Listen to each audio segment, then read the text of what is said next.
when Honda came out with the NX500 earlier this year, it priced the motorcycle at 5.9 lakh rupees ex-showroom, which is kind of expensive, but still not a real shocker for those who know, because, well, this motorcycle, it cost a little over 20,000 more than the CB500X, you know, the model it replaces out here. But of course, it does come with some additional features and a different aesthetic. Now, like the earlier CB500X, this NX500 is meant to be your daily commuter motorcycle that's built for the city, and of course, it's also meant to tackle long highway jaunts with ease. But since we live out here in India, and this motorcycle is costly, we want to see how this motorcycle fares against some thoroughbred Indian built competition. Cue the Royal Enfield Himalayan. Now, this motorcycle, the Royal Enfield, well, it is lacking a certain amount of capacity, power, and it obviously is down on one combustion chamber as well. But most importantly, it does cost pretty much half the price than that you would pay for the Honda. Now, we're out here to find out which motorcycle suits you best and which one does what better. But before we get to that, if you haven't already, do subscribe to the Overdrive YouTube channel, and if you haven't already, also hit that bell notification icon for some great automotive content. Starting off with the designs and aesthetics of both these motorcycles. The NX500 has a lot in common with the older CB500X. It essentially is the same bike with a facelift and some new tech thrown in. But on the looks frontier, I'm not too sure if I like this one better because it's slightly boxy up front. Now, this one looks like a proper mile muncher as well, but the older bike had a sharper, better flowing design aesthetic. Well, that's according to me anyway. Now, the NX500 is a very road-biased machine, and you can tell just by the way it looks, because that half fairing up front, it's meant to deflect wind away from you while you're riding out on the highway, which is great. And then again, another telltale sign are the wheels. Now, there are alloy wheels at both ends of this motorcycle. That's a 19-inch up front and a 17-inch at the rear. And of course, the major street-biased telltale sign is the 180 mm of ground clearance. That is great for when you're hitting the road, hitting the streets, but then again, not so much so when you're tackling off-road trails. And of course, if you do hit some of the rough stuff, you are going to damage some of the underside of that motorcycle because there is no protection at all. Now, the Himalayan on the other hand looks nothing like the bike it replaces from the Enfield stable. It's a lot more athletic looking, not as boxy as the older bike, and it appears ready to take on all sorts of terrain and elements. Now, coming to the Enfield, well, the Himalayan has minimalistic bodywork, and of course, it is ready for off-road just by the looks of it.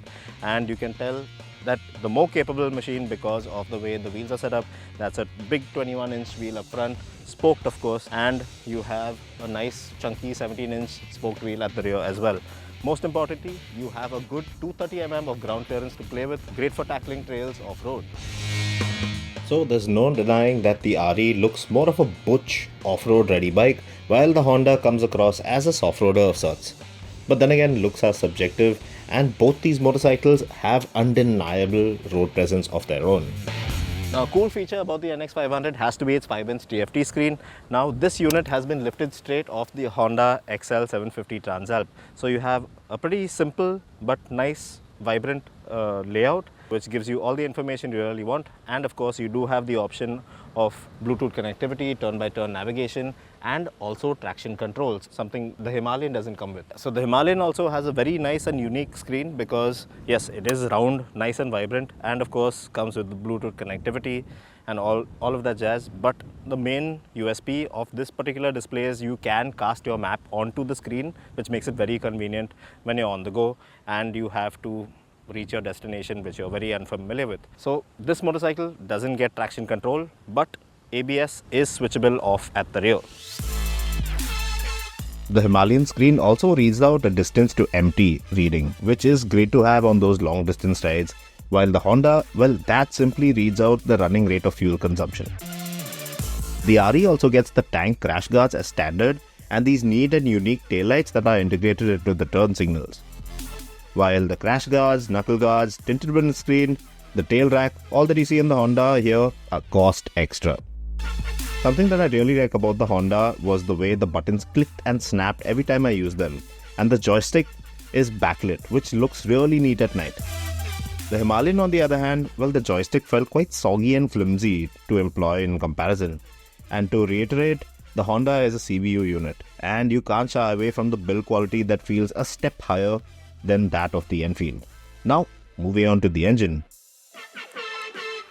Now, the 471cc liquid-cooled parallel twin of the Honda, well, it makes a good 47 PS of max power and 43 Nm of max torque, which is great for city and highway riding. Low down the power band in the city, you'll find it very tractable. Low down the gears, well, it picks up nice under 2000 RPM, and mid-range and top-end performance all the way up to 8500 RPM. Well, that's a whole lot of fun, and you won't really find it to be lacking any sort of power. It's one of the most fun engines you can really come across at this time. But then again, now coming to the Royal Enfield Himalayan. Now, this 452cc liquid-cooled single cylinder, well, it is lacking a certain amount of power, and it is a single cylinder at the end of the day. So it isn't as refined as something like the Honda, and of course it makes around 40 PS of max power, 40 Nm of max torque, and torque arrives around 1000 RPM sooner than it does on the Honda. But then again, this motorcycle, lower down the power band, under 2000 RPM, it doesn't feel very lively. It feels like it's going to stall, and around 3000 RPM, that's when it feels like, okay, we've got to get going. But the fun really starts from 4000 to 7000 RPM, and that's where you want to be on this kind of motorcycle. Now, both these bikes have square, bordering on short stroke engines, so mid-range performance is supposed to be where it's at with this pair. There's a lively response every time you twist the throttle on the Honda, making getting ahead of city traffic a real breeze. But with the Royal Enfield, you'll have to be in the sweet spot and be forced into additional gear changes to really feel the rush of excitement or carry out a brisk overtake. With the NX500, power feels a lot more natural and instantaneous lower down the power band, and the twin disc setup at the front really allows to stop predictably well. Moving over to the Himalayan. Now, the single discs at either end of this motorcycle provide just about adequate stopping power given this bike's performance stat. And as far as the engine is concerned, now you have to remember that this is Royal Enfield's first liquid-cooled motor out here. And there is one particular issue that you will come across with this bike, and that has to do with the engine heating up quite quickly in the city, especially when you're stuck in traffic. Also, crazy hot days like today out here don't really help matters further on that front. The Himalayan is definitely a lot happier and comfortable clocking down kilometers out on the highway. So if you're mostly going to be roughing it out in the city amongst traffic, the NX500 won't have you wagging your index finger, heated in disbelief, as the Himalayan would have you. Heat management works just fine with the Honda, and it's all there to be seen that the company have had years of experience with the liquid-cooled parallel twins, and the finesse really shines through with the NX500. Now, the suspension is set up quite soft on the NX500, and you don't have a lot of ground clearance to play with, just 180 mm. So it's meant for the street, it's meant for speed and to tackle the road. Now, that also goes to show when you're actually out on the road and it comes to ride and handling, because the motorcycle's center of gravity is a lot lower to the ground than it does on the Royal Enfield Himalayan, and it makes it a lot more agile, a lot more flickable than the Royal Enfield. The NX500 takes over from the older CB500X very well. The suspension setup is soft but very absorbent over bumps and irons out undulations very well, provided that you are taking it easy and traveling at a steady pace. But the faster you go, the more unsettling bumps can tend to get, and you'll have to ease off the gas and be a little more alert while taking on the bumps at higher speed. The previous Himalayan 411 was one of the most comfortable bikes to be astride in its class, and in that regard, this latest 450 model aces it just as well. I found the seat to be very accommodating while letting you not only adjust your posture or even stand up comfortably according to the terrain you're traversing over, but also take on corners with a pace and aggression that you would never have previously foreseen. Sure, it may not be as nimble as the Honda, but it certainly doesn't fail to impress.